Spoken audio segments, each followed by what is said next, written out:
you're very welcome indeed to the programme. As I say, I moved house just across the way from Studio 6 to Studio 8 because our interview this morning is more of a portrait than an interview. And it's a portrait of what a lot of people are going through at the moment.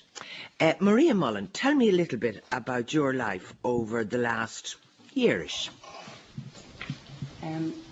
I've been unemployed since March for the last 9 months. I've never been out of work before. I've 20 years experience in the financial services, administration and customer service areas. You were working in financial services as a manager? Yeah. And what happened? It was just let go in March. Were you given any reason? Yeah, it was just things weren't looking that good. Yeah. Okay, David sitting beside you. David, you're a solicitor? No, I'm not. I'm a general I beg worker. your pardon. I wish I was a solicitor. I would be sitting here. Well, actually, you just might, because we have a solicitor here as well. Right. Sorry, so what was yours? What was your story? I was working in the construction industry for about 2 years, right. And I was let go last February, so I'm nearly a year out next week. And since then, I've gone on to a place called Options in Finglas. Yeah. And between me and ourselves, we would try and send out CVs left, right and centre. And I could send about 10, 15 CVs a week. But since March last year up to now, there has never been a response. You also had another event in your life. Well, 2 events. Well, I had, just before Christmas, my wife gave birth to twins. And I'd call that an event. It is, it is an event. Serious event. I was on the night shift now. She might say no, I wasn't, but I was on the night shift anyway. Yeah, it's like I have 4 kids under 4, and I'm finding it very difficult. Your fridge broke down. Just before Christmas, the fridge broke down, and with the twins coming along, it was essential that I got a replacement very quick. But I found myself financially stuck. Had that happened to you in recent years? Never. Up till about 2 years ago, everything was fine, everything was going grand. Like, I've been working for the last 25 years, and if I was ever in trouble, like, let go of work, within a month I was employed again. So I find this situation absolutely unbelievable, and I'm starting to lose confidence in myself. But the people in Finglas are keeping me motivated. They keep telling me to keep me with it. Yeah, it's hard to do it, isn't it? It's hard very, very tough. Especially when you're so used to just working all the time, and all of a sudden you find yourself back out there starting over again. Yeah. I mean, I know that people the Newsnight programme was kind of sneering at us that we'd all lost the run of ourselves. But we would, up to last year, have thought that, largely speaking, most people, if they were stuck, could go into DID or Power City and buy a fridge. But that's what I'm saying. There was an old joke 10 years ago, as I was saying to Bernard, we used to have a joke about, imagine working at McDonald's. But now, you'd be glad to work at McDonald's. Like, you know what I mean? I probably wouldn't work at McDonald's. Like, I'd have no problem with it because of the way the situation is. And I can't see the situation improving the next year or 2. Yeah, who's working in Centra at the moment? Myself. Yeah. Now, your background is. Spent the last 10 years making a career out of construction. 3 years at university and went straight into construction. I was working for a firm in the north for about 4.5 years, and in that time they also had a contract in England and Wales, so I was moving about quite a lot. I was with them for 4.5 years. Their contract ran out. I came back to the north. Got a job within 4 or 5 days, just through going through interviews and stuff. Worked there for about 9 months and then changed jobs again, and like that I got a job within a couple of weeks. Yeah. Moved over to England and Wales again for another 2 years. Yeah. And again the contracts ran out because it was airport work and they just have set times. Right, it's not ongoing work. So I made a move over here 3.5 years ago. And the job was no problem to come by there again, and everything was going fine up until last November, and I got my notice that I was being let go. And what did you start out in life as? Straight into construction, an engineer. An engineer. Moved on from doing engineer to supervising Yeah. and foreman then. So you started off as an engineer? Yeah, straight out of college. And what are you doing in Centra? Serving behind the till, cleaning the shop. And where is your wife and where are your children? The kids are up in the north. I'm not with anybody. I'm with a girlfriend down here. We're separated. I have a mortgage up there as well. So I've got a mortgage to pay for, kids to look after in the north, and to keep myself down here as well. Well, you know, when Dave was talking about like who'd want to work in McDonald's, I was very fortunate because it was through a friend who knew the owner of the shop and got me in contact with him. I got a CV to him, had an interview with him, showed him, you know, Yeah. talked to him, and he seen what sort of personality I had and thought I could work in the shop no problem and take care of the duties Had you there. ever imagined yourself working in Centra?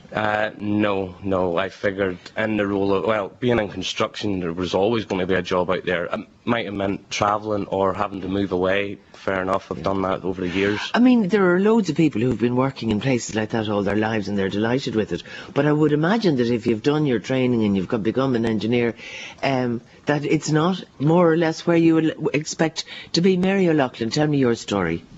I was employed with the company for 21 years, and on the 17th of November 2008 at 5:20, the HR manager called me into the general manager's office, and I was told there and then that I was being, my position was being terminated. I was being made redundant. And?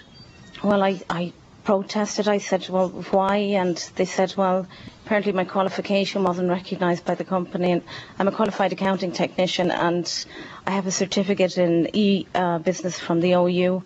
I pointed out, well, it is recognised by law, but no, apparently no, it wasn't. The company weren't recognised it. So understand, I mean, I got really, really upset. So I didn't accept the severance check or the documentation they had with it, so they had to call me a taxi, which is, I think it's the modus operandi. I've seen it happen to other people too, so I did take the taxi home, all right, obviously, because I was so upset. So 10 minutes, you're sitting at your job. Yeah. And 10 minutes? Yes, I remember glancing at my PC, actually, it was 5:22, and the HR manager called me invited me into the general manager's office. Now, my own line manager wasn't there, coincidentally, that day, but she had managed to sign the severance check, so, but yeah, I was... After how many years? 21, I was the first person with the company. I started in a temporary capacity in September '87 and signed an official employment contract in 1988. Well, and how are you doing? Not too bad. I mean, I think two weeks afterwards it sort of went like a, I mean, I can't say it was blank, but it was, I mean, I certainly felt bereft. I mean, I'm giving away my vintage here. I'd left school in 1980. So it was the bad 80s, but I had a job in 1986. It was Smithfield Motor Company that went into receivership. I could do temporary work, which was great. So I got another job with a haulage company. They had bad times, do temporary work, and actually as a result of a temporary assignment, that's how I got to work with G-Tech. Right, okay, let me go to Mark O'Rourke, who was in severe danger recently of becoming a film star, if not successful in becoming a film star, because Mark, you were on The Apprentice. I was, yeah. Yeah, and how are you fixed personally? Personally, Yeah. like day-to-day basis, every day I suppose I get up and I go onto the internet sites that I'm registered with and I check for jobs. And You used to work in the family business. I did, yeah, my whole life, yeah. And I decided to leave after I came out of the show. I wanted to try something else. I'd worked there my whole life. I said, I want to go and try something else. So I decided to leave, and my father was all right with that. And I went out there to find that there wasn't a job out there for me. I was very disappointed after being on television for so long and the whole media hype and all. You'd think that somebody recognised you and asked you to come on board with them, but there wasn't. There was no job there for me at all, so I was pretty disappointed in that, you know. Because I would have presumed that everybody that had been on that programme, one way or another, was going to do okay. No, everyone... I see David agreeing with me. Everybody. Yeah. No, everybody that was on that show went back to their original jobs. The girl that won it went on to work with Bill, and everybody except there was 2 of us, but there's another fella now. He has something else lined up. I'm the only one left who's not working at the moment, but everyone else from that show went back to their old jobs. There you go. That's a bit disappointing, isn't it? Joe, where's Joe Russell? Yeah. How are you, Joe? Fine, thanks. Tell me your scale. My scale is I've been made redundant twice in the past 3 years. I'm a project manager and basically working for a multinational company. Projects dried up, and I was the first and only to go actually for the company because it was, I think, an easy hit. And I've been unemployed since September. Again. How does that feel? It's a bit daunting because I'm 51 and I'm finding myself competing for the jobs of graduates, which is fine in one sense, but it's a bit daunting to be going back to the beginning and just trying to do your CV up, doing the interview skills, and it can be difficult. It'd be difficult, And how are you finding it financially? I mean, I'm really lucky. I mean, I have a very low mortgage. My wife is working for how long I don't know, because there might be a third of her job going a year down the road. But right now we're covering our cost. But I feel sorry for people that have 100% mortgages, 35-year mortgages, young families, 4 kids. It's very difficult. I mean, I have one daughter who's 15, so the priority is basically to keep her in school. She's going to a fee-paying school, so trying to keep her in school. And how high are the fees? They're $4,000 a year. So I had to pay those a month before I was let go. So that was kind of a tricky. I only received 2 weeks' notice as well. So it didn't come out of the blue because things had been dwindling. But well, clearly things were going to and there was such a dependence on construction. But I think the most surprising thing is that I think people are normally fairly upbeat, to get a new job, and you think you're going to get one within a short period of time, and the agencies just aren't coming back to you. I'm putting out, again, 10, 15 CVs a week, and nothing, absolutely nothing coming back. I've had one interview since I was let go, but there's just nothing out there.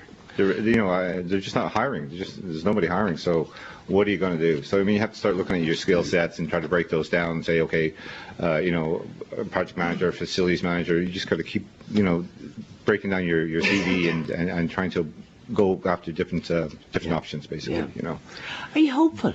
I'm kind of upbeat because the way I kind of look at it is 2009, new challenges, new changes. Things don't stay the same, which is fine. So I am kind of hopeful. Right. But to be honest with you, I don't think things are going to get that much better generally. I think Q2 of this year, there's going to be a lot more people that go. I think a lot of businesses basically are looking at their whole business structure. And, if in Q2 things don't improve, they're going to be letting go more people. Well, last week there were 2 headlines that caught the eye in the paper. One was the live register figure showed earlier this month that more than 22,000 people had lost their jobs in December alone. That was at a rate of over 5,000 a week. And also a spokesperson for the Polish embassy said last week that an estimated 3,000 Polish nationals are leaving Ireland every month and going back to Poland. Well, that's fine, but there's nobody hiring. Yeah. That's the problem. There are going to be people filtering back. The likes of the Poles are going to be going back home and stuff like that. Where am I going to go? I can't go to Poland. Selma? Cowell Selma. Hi, Marian. how are you? Now, you have, I presume, another place to go that you don't want to go to. You're an architect. I'm an architect, and yes, as you mentioned, the other place where I'm from, apart from being settled here, is Bosnia, in Sarajevo. And I suppose you could call me, or I would have called myself, if I wanted to kind of glamorize it a bit, I would have called myself professional nomad for a while, having left Bosnia just at the head of what I thought was going to be a recession. Yeah. And through friends, I went to Africa, to Zimbabwe, and where I had got a job in Harare, and had then developed a successful career, practicing partly with the company, partly on my own then, for a number of years. And that's where I met my Irish husband. And, as you do. As you do, yes. And never having planned or dreamed of coming to Ireland, we returned in the beginning of '97. I have been coming and going on holidays. Yes. So I'm sort of practically witnessing, if you want, the rise of Celtic. So what's your own situation? I was working in a kind of medium-sized architectural company here in Dublin up until... Doing what kind of work? As a senior architect team leader, doing project work. Residential work? Or? A lot of my work was either healthcare, childcare, creche I've designed and helped build or develop on the site, and school. Some residential, some conservation. I have Sounds great. Good so mix. I feel myself accomplished. I'm a good professional. I have a variety of skills. But what happened? The company was started scaling down basically because the jobs obviously became scarce, and I was one of the first ones to be let go, possibly because. At that level, that was the better saving. I'm trying to interpret, because like some other people that I heard, yes, all these decisions or all these news are made to you very shortly, even though there would be years that you spend there. So it is shocking. It is shocking. It is tough.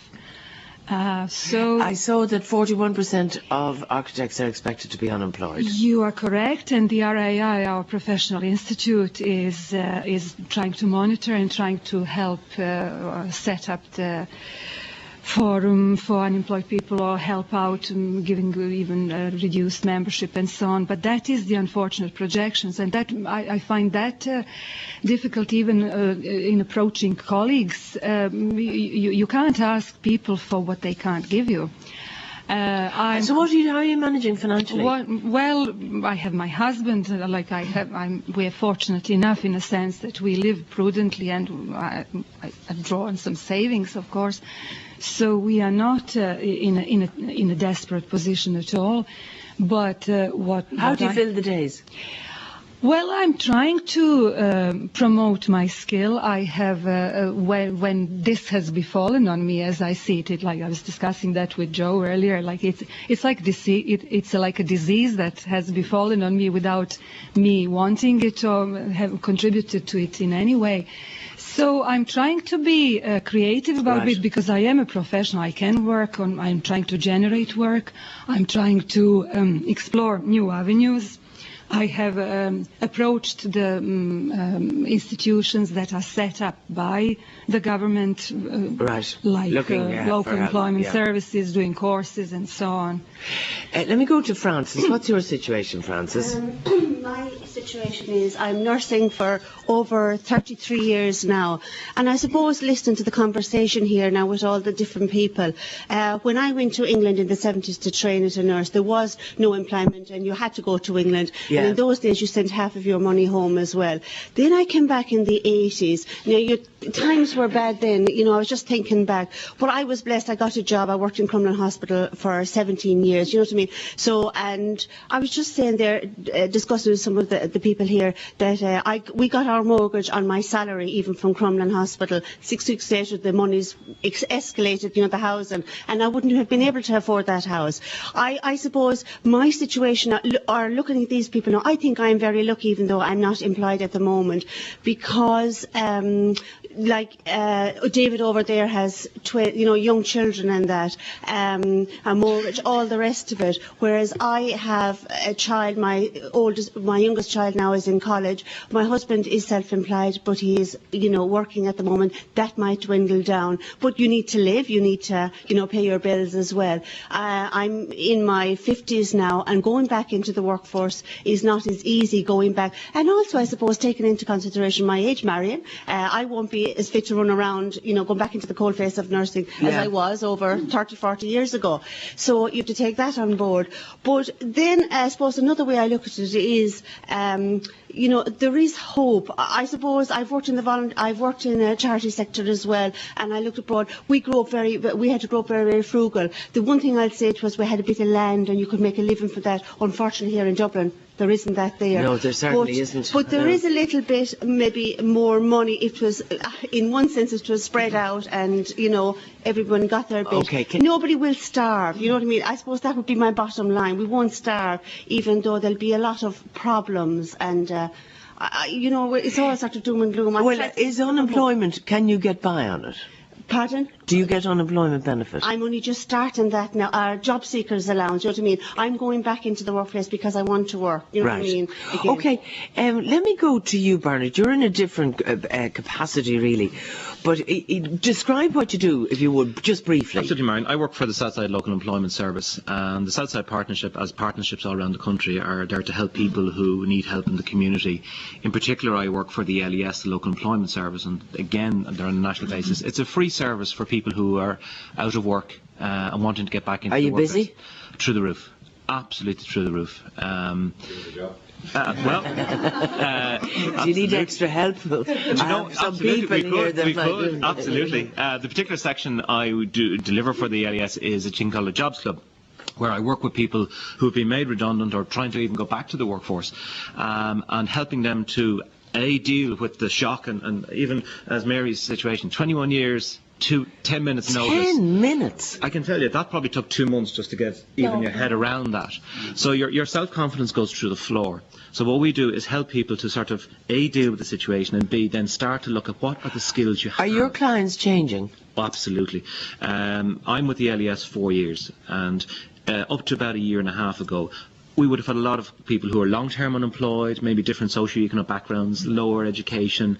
In the last year, we've had everything from your 90, £100,000 person through the door and right down to the person on a minimum wage. Since July, we normally have, say, 15 people on a course with me. I've had people sitting beside each other from both ends of the spectrum. Yeah, tell me about the man at the BMW. Okay, it was one of these real life sort of enhancing moments that just brings reality. At the start of the course, one of the things I ask people is, what is the thing that has, affected you most personally as a start? And we went around the room, and one gentleman, he had been very successful, he'd been in the construction industry, and he said, my biggest problem at the moment is, he says, cash flow. He said, I have money tied up in property. He said, I just bought a new BMW, £50,000 worth, and he said, I don't know where my payments are coming from. And he was very sincere. I turned to the gentleman beside him, and he was genuine. It was real for him. Absolutely, if he couldn't meet his repayments. I turned to the gentleman beside him, and I said, what's your concern? He goes, I don't know where my next meal is coming from. His situation was that he was separated. His ex-wife, and they had children, and he was handing up his single payment to them, and just holding on to a minimum himself. And one of the interesting things was the guy beside him, the BMW man, said to him, what are you doing that for? I can introduce you to somebody who'll sort that out for you. Sort what out for you? As in making the payment to the partner, as in there was a problem. And he said, you don't get it. He said, I don't want my partner and my child to suffer just because we're separated. So I'm giving most of what I'm getting so they can live. And he said, my problem is, I'm living on a floor of a friend's house at the moment, and his partner's coming back. I don't know where I'm living next week. The next guy, he was brilliant, Marian. He was just a breath of fresh air, real dub, and he said, I have a solution here. He says, why don't you let him sleep in your BMW till it's all sorted?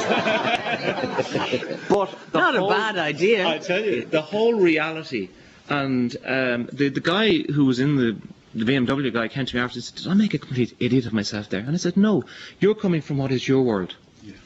And that was what you've experienced, but what you're having here is a level of equalness. And one of the things, Marian, is that no matter whether you're on 100,000, on a minimum wage, or anywhere in between, when you're made redundant and you're let go, it's the same worry, it's the same self-confidence drop, it's the same concerns, maybe different amounts, and that's what we do. We help people focus on the skills. Lair, you, a car comes into your story too, doesn't it? Yeah. Tell us what happened to you. How long have you been here? You're here from I've been here almost 10 years. 10 years? 10 years, yeah. And I've been running the restaurant business for 9 years. And I was working for the court and law interpreter, different language. And wanted, since it's been here almost a year now without a job. And what you've put in 150 applications? Yeah, something like that. Every day, like 2 or 3 CVs every day. And any interviews? No, not so far. Not one? Not even one. Well, I didn't even get the phone call to say you got it or not. I think that's the norm these days. Pardon? That's the norm these days. You almost don't expect to get anything back, so you just keep flooding the market with CVs, and you hope. But I mean, you get very, very few people calling you back. Okay, Lair, what are you surviving on now? Well, whatever I was making before, so even now I what's it called? The finance is trying to get the car, the credit cards, bills. When had you bought the car? When had you? It was about 3 years ago. 3 years ago. 3 years ago. Yeah. And it cost? 23,000 euro. And what's the position now? Well, they paid more and a half, so basically I owe them 9,500. So presumably, yeah, the car goes. Yeah, but I decided to let it go. So. But of course, the car market has gone down. Yeah. So what are you going to get for your car? So the car is worth now about 7,000, 6,500, 7,000 euro. Right. And you have a daughter, I understand. Yeah, a daughter and a son. A daughter and a son. Yeah, two. And times like Christmas, that sort of stuff, is that difficult? It was actually, yeah. Because basically in the school, even the school is getting a little bit tight now. Because before I used to get even whatever updated stuff for the school, kind of books or markers or gel pens, stuff like that. Yeah. So now, since before Christmas, she's having difficulties as well. Because she's saying in the class, the kids, you're not allowed to come in our group because you don't have upgraded stuff like Hannah Montana or High School Musical. Yeah, Hannah Montana has a lot to answer for in terms of pressure being sent around to everybody on these things. John, tell me about yourself. Hi, Marian. I was working for a bathroom installation company. Yeah. And in July last year, we were all called in, and within 10 minutes, everybody was gone. So that was the end of that. How long had you been there? Only 4 years, but I've been working for 40 years. And people tell me, look, it's time to hang up the boots and take a little rest.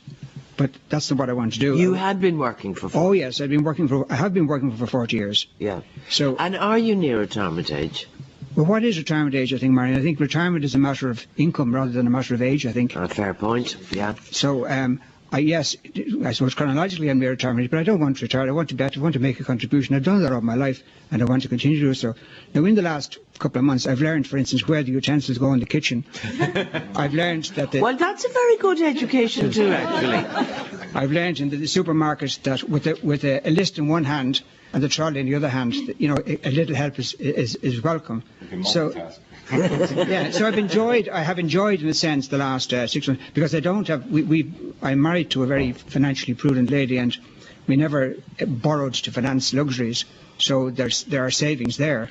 And then presumably you if you have a house, your mortgage is absolutely paid, yeah. So we don't, to me it's more, it's not about money really. It's about activity, it's about making a contribution, and it's about worth and self-value. Self-respect and that kind of thing. Exactly. How do you put down the day, so to speak? Well, in the last, it's amazing how the things that you never had time to do when you worked, you suddenly find time to do.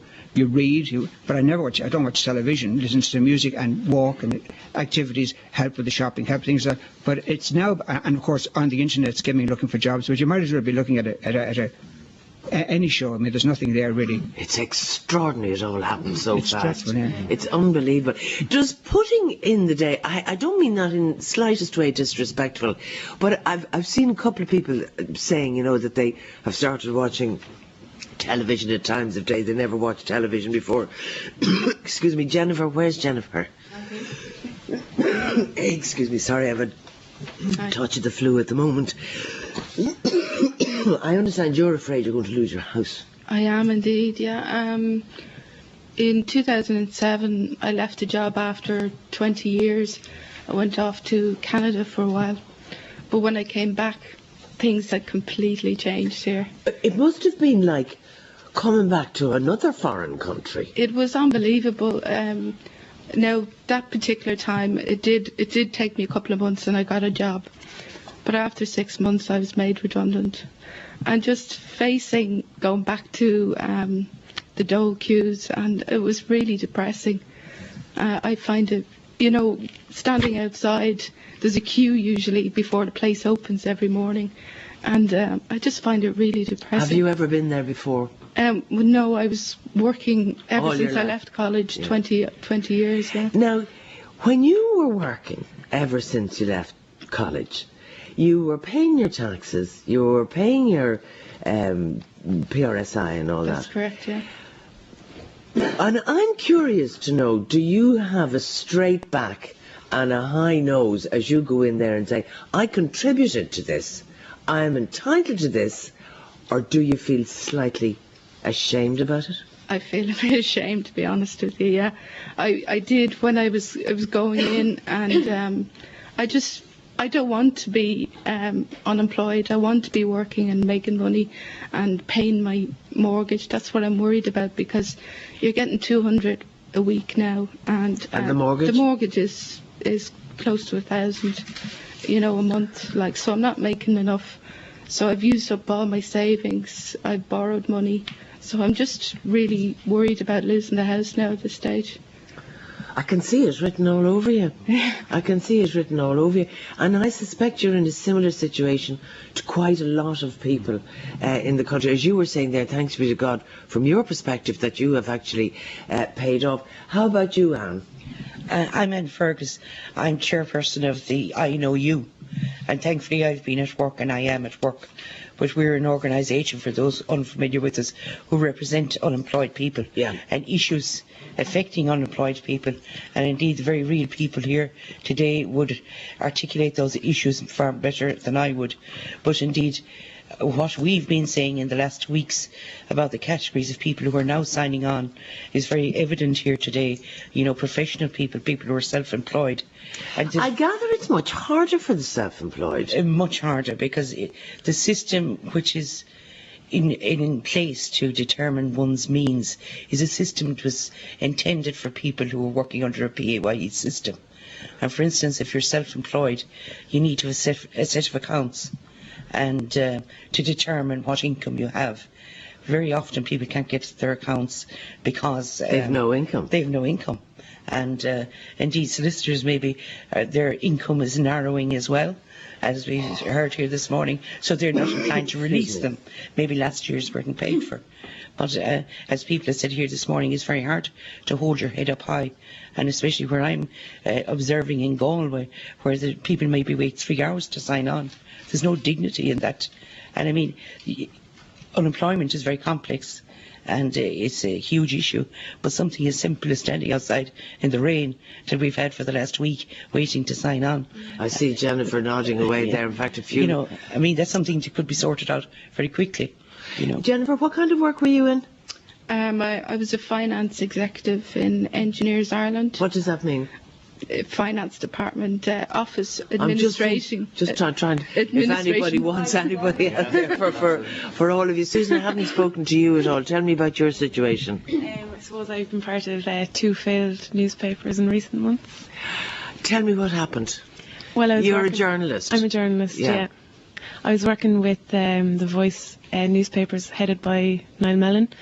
I was working there for 10 months. I was straight out of college, landed the dream job, as I thought, had 10 months of very happy, but then was brought into the office one day as I was planning for the next issue, and we were told we were finishing from immediate effect, and that was back in June. Right. And presumably that had to do with advertising revenues, did it? Advertising revenue was down. Yeah. I joined a newspaper in East Cork, and as recent as 2 weeks ago, revenue wasn't coming in, and the weekly publication had to cease, so I'm back in the same position Gone as I again. was. Yeah. Gone again. Oh, and are you going to draw a social welfare benefit? I am indeed, yeah. I suppose I am one of the more younger here today. Yeah. But it's in no way less demoralising, having to walk in to the Dole office. I've come from a working class background. My parents have always worked, so I'm faced with that again. Right.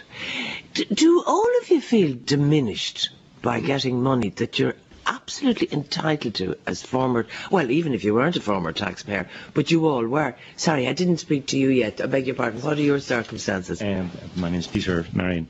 I'm a solicitor. My area of practice has been conveyancing. My last job was a locum position, which finished just as the property market was collapsing, and I've not been able to secure a position as a solicitor since. I've not been alone in this. Many colleagues have lost their jobs, including those who have worked with the same practice for many years and now find themselves in their 40s and 50s in this predicament.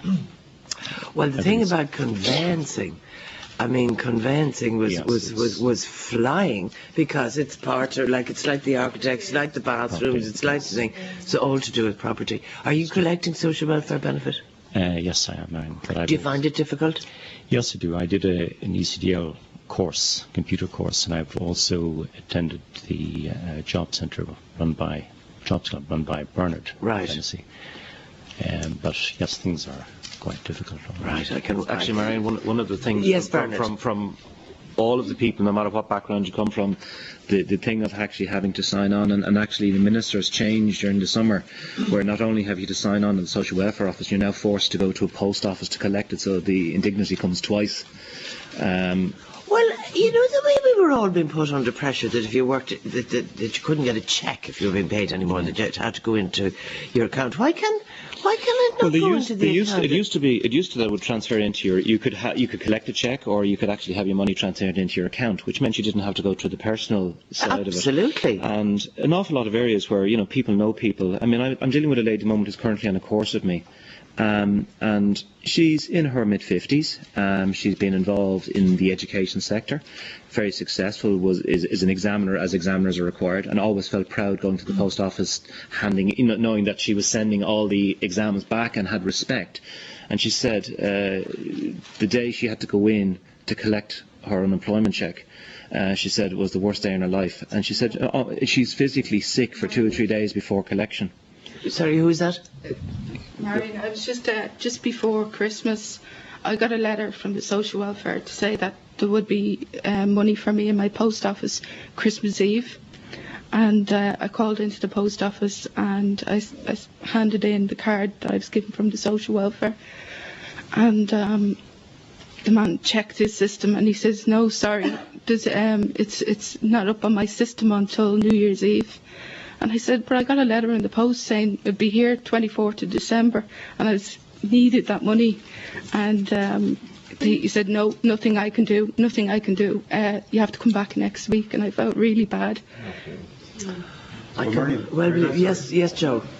I heard actually that the reason that we have to collect now in person is that what was happening was there was a lot of people from Poland who were signing on once a month and getting and going back home and having the. Yeah, I have heard that too. I wonder, is there any evidence for it? Yeah, I mean, but it wouldn't surprise me. How much are you getting per week? It's actually changed now, Marian, because after 6 months of going to the post office, they will actually put the money directly into your bank account. So there is a change in that, because I know, because that happened to me just there recently. Right. So it does actually go after 6 months into your bank account. Okay, can I just ask you very, very, very quickly, because I have a couple of people to get around. How long does it take people to get the money? If you're left out of your job with 10 minutes notice, how long does it take you to get money for next week's groceries? Very quickly, if you have been working and you have a PRSI contribution for some years. But it's people who have no PRSI contributions, or indeed when they run out very quickly now, Marian, 9 months in fact, and this is a change that came into the last budget. Most people were able to sign on, draw their stamps, as we used to call them, yes, or job seekers benefit for 12, 14 months. That's now reduced to 9 months for everybody. Yeah, I've seen though lists of people saying that the delays are completely dependent on where it is you're going to. Gentleman at the back there is nodding at me. Good morning to you. How are you? What are your own circumstances? Well, Marian, my name is Peter Nolan, and I'm representing the local employment service networks here this morning. All right. My position is within the Dublin Inner City Partnership, and I coordinate the local employment service for that organisation. But just listening here this morning, it's very evident that what the experience that a lot of these people are having is basically one of shock, and they're not familiar with and never saw themselves as part of the system. Okay, Gary Blount, what are your circumstances? Construction again. Construction again. Crane driver. Crane driver. What were you earning? I was between 8 and 1,200 a week a bit bigger. If you put the hours in, like, you know, that kind of. Yeah, 1,200 a week. Not every week now. You have to have a good week, you know, not really. Yeah, not so bad. Not too bad. No. And what has being out of work meant to you? It's meant an awful lot now. There's things that you used to do that you haven't got a hope to do now. And you need a coat, I gather. Say again? You need a coat? Yeah. But you're not going to buy one? No. You don't need a haircut, but I gather you're not going to have one of those. I do need a haircut. Gorgeous. The funny thing about the crane driving is, because I live out Kildare, Wicklow direction, and I remember the cranes seemed to be having babies in Tala. Every time you went by, there were more cranes. All gone. They're coming down and they're not going back up. There's nowhere basically for them to go, and that means no drivers going up. Paul, where's Paul? Paul Archer. Yeah. Hiya, Paul. What's your story? I worked 4 years as a van driver on the Nace Road. I got let go there on December. I got 2 weeks' notice in December. Did you see it coming? Well, yeah, a few other lads got let go previously, a few months before. But lucky enough now I'm tipping away and doing a little bit of part-time weekend work, you know. Well, the best of luck with that. Yeah, but I have 56,000, 2 cars to pay for, worth 56 for both of them. Now, my wage was in around the £2,000 a month. The cars worked out about 1,100 a month. And then my part-time work at the weekends was paying nicely for it. So now, all I have is the bit of part-time work money coming in, you know. So what are you going to do? Well, I've been looking in the Herald and just I mean, last year there was 2 pages full of jobs in it. What are you going now to do there's only a few lines in it, you know. What are you going to do about the cars? Well, they have to be paid. Now, the redundancy money I paid the next 2 months in advance, so, and I have about £2,000 left, you know, so that's all I can do at the moment. You're a van driver? Yeah. I want to go to the bricklayer, Damien, because you were regarded as kind of the king cats of the Celtic Tiger. Yeah, in 2000 I served my time as an apprentice, and then I was out on my time in 2004. So 6 months down the line, I got my first PAYE job, and after that then I've been self-employed for nearly 3 years, and it's just destabilised me, totally destabilised me. It's all on the employer's terms with self-employed. He can hire you, he can fire you, you don't need to he won't put you in a pension. You're just open for exploitation. They won't give you any notice. They give you a minute's notice and just discard you like a piece of waste on the ground. It seems to me that universally it's a feeling of lack of dignity or loss of dignity and fear. Would you go along with that? Listen, one sentence. I can't see that clock properly. I might be a minute over the Angelus. Very quickly. Sorry. Very quickly. I'm from County Monaghan, and Richard Treel's the name, and just the border counties is really suffering at the minute, because there's no because of the cross-border trading. Of course, yeah. So there's no people shopping and that's how I lost my job, because the low sterling. I think I'm really sorry, but I'd be run out of the country. I could be out of a job myself now if I don't. I just want to say to you, thank you very much. I know the listeners are with you and will be deeply sympathetic and won't want to be in your shoes. But I wish you well. But I'm going to have to take a pause here and go to the Angelus.